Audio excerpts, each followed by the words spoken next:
Welcome to the West Wing Week, your guide to everything that's happening at 1600 Pennsylvania Avenue. This week, September 10th to the 16th, or back to school. So far, so good? Not too bad? Not too much homework? No?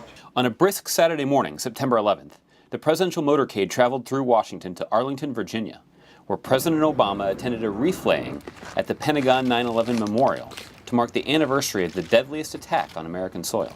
He was accompanied by Admiral Mullen, the chairman of the Joint Chiefs of Staff, and Secretary of Defense Robert Gates. 9 years have now passed. In that time, you have shed more tears than we will ever know. And though it must seem some days as though the world has moved on to other things, I say to you today that your loved ones endure in the heart of our nation, now and forever. The president also visited Ron Brown Middle School in Washington, D.C. as part of the National Day of Service intended to honor the lives lost on Monday. Yeah, absolutely. Come on, man. Let's put me to work. The project at Ron Brown Middle School was part of the Armed Service YMCA and included making quilts for children of deployed troops, as well as making improvements to the school building. That wasn't me over there, buddy. I just want to be clear. I saw that right here. Okay. That's a good answer. I didn't want y'all thinking like you had to touch up on my work. On Monday, September 13th, President Obama called A123 Systems of Livonia, Michigan, to congratulate them on opening the nation's first manufacturing facility to mass-produce electric vehicle batteries, made possible by a Recovery Act grant. It's going to allow us to start exporting those cars, making them comfortable, convenient, and affordable. It helps our manufacturing industry to thrive. Later that afternoon, the president traveled to Fairfax, Virginia, to visit the home of a local family and talk about the challenges they face in this difficult economy. It's a great way for me to just have a nice conversation with people without, sort of the usual formalities. The president then hosted a discussion in the backyard with local folks in the neighborhood, including some small business owners. This is actually pending right now in the Senate, the United States Senate, because Jerry and Jim have already voted on it, is a small business package that would eliminate capital gains taxes for small businesses, would help small businesses obtain loans. It is a common sense bill that traditionally would have garnered a lot of bipartisan support, but we're in the political silly season right now, so it's been blocked up by the Senate Republicans for the last month and a half, 2 months.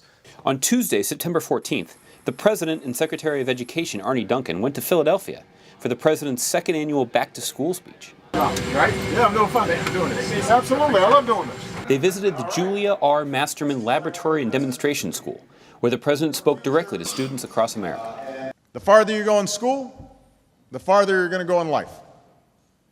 And at a time when other countries are competing with us like never before,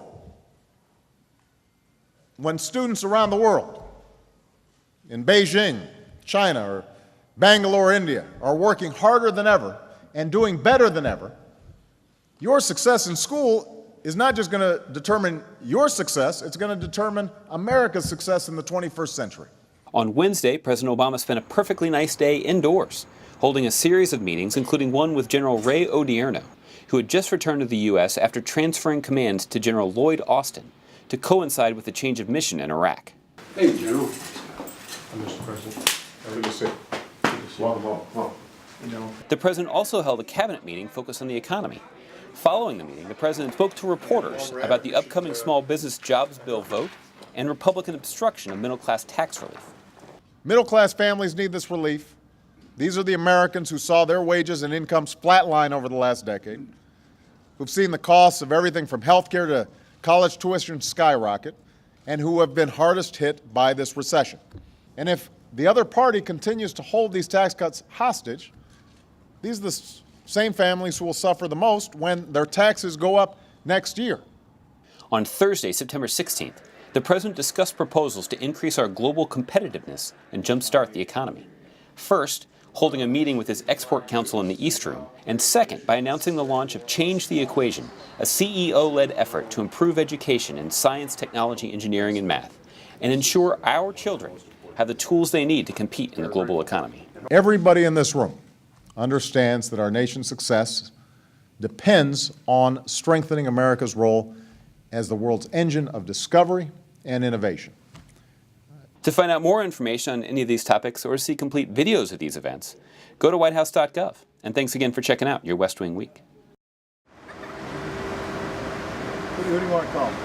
I'm gonna call my mom's cell. Let's see if she picks up. Does it pick up? Is it ringing? It just says call message. I have a message. Leave a message. Leave a message. Hi, Mom. Mr. President's call. So, call me. It's really cool. So. All right, bye. All right.